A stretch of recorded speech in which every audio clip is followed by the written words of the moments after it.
বেশ কয়েকদিনের টানা বৃষ্টির ফলে জমা জলে ভোগান্তির শিকার পূর্ব মেদিনীপুরের পাঁশকুড়ার গোবিন্দনগর অঞ্চলের জয়কৃষ্ণপুর গ্রামের একাধিক বসতি বাড়ি। অপরদিকে বিষধর সাপের উপদ্রব বেড়ে চলেছে ওই এলাকায়। বিষধর সাপের আতঙ্কে যেন তাড়া করে চলেছে ওই এলাকার মানুষজনদের।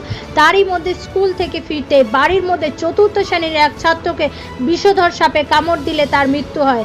এমনকি গত 1 মাস আগে ওই মৃত ছাত্রটিরই ঠাকুমাকে একবার সাপে কামড় দেয়, যদিও তিনি প্রাণে বেঁচে গিয়েছিলেন।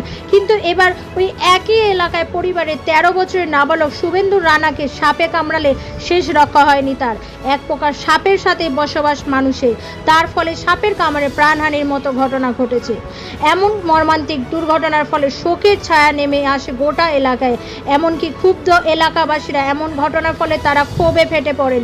তাদের দাবি, জল নিকাশি ব্যবস্থা না থাকার ফলে দীর্ঘ মাস ধরে বাড়ির উঠোনে কিংবা রাস্তায় হাঁটু সমান জল দাঁড়িয়ে থাকে, আর তার ফলে বিষধর সাপের উপদ্রব নিত্যদিন বেড়ে চলেছে। তাদের দাবি, দ্রুত তাদের জল নিকাশি ড্রেনের ব্যবস্থা করতে হবে, তবেই হয়তো তারা জল যন্ত্রণা এবং সাপের উপদ্রব থেকে রেহাই পাবে।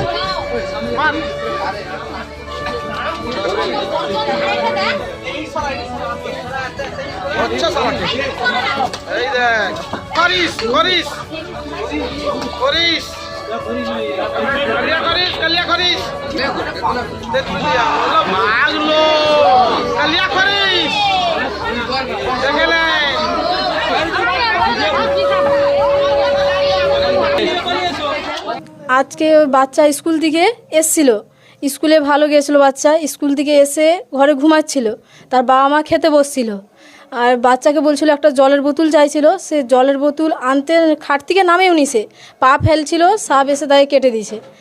এইরকম এটা নিয়ে এখানে এই গ্রামে 3টা হলো, কেউ বাঁচা যাচ্ছে, কেউ মারা যাচ্ছে। জল নিকাশি কারণে। জল নিকাশি কেন হচ্ছে না?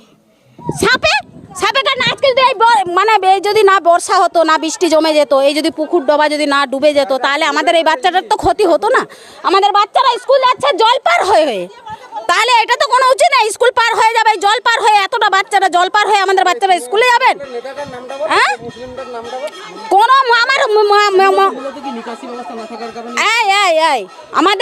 আমাদের যদি থাকতো এরকম ব্যবস্থা, তাহলে আমাদের তো এইটা হতো না। বলুন, আমরা কতবার আমরা দরখাস্ত দিয়েছি, কতবার দাদাদেরকে যে বলছি, দাদা আমাদের কিছু একটা ব্যবস্থা করে দিন। দেখুন আমরা ডুবে যাচ্ছি, এরকম বাচ্চা কাচ্চা নিয়ে থাকবো কি করে? মাটির বাড়ি পড়ে যাচ্ছে, যাদের পাকার বাড়ি আছে তারা মজা আসছে আছে।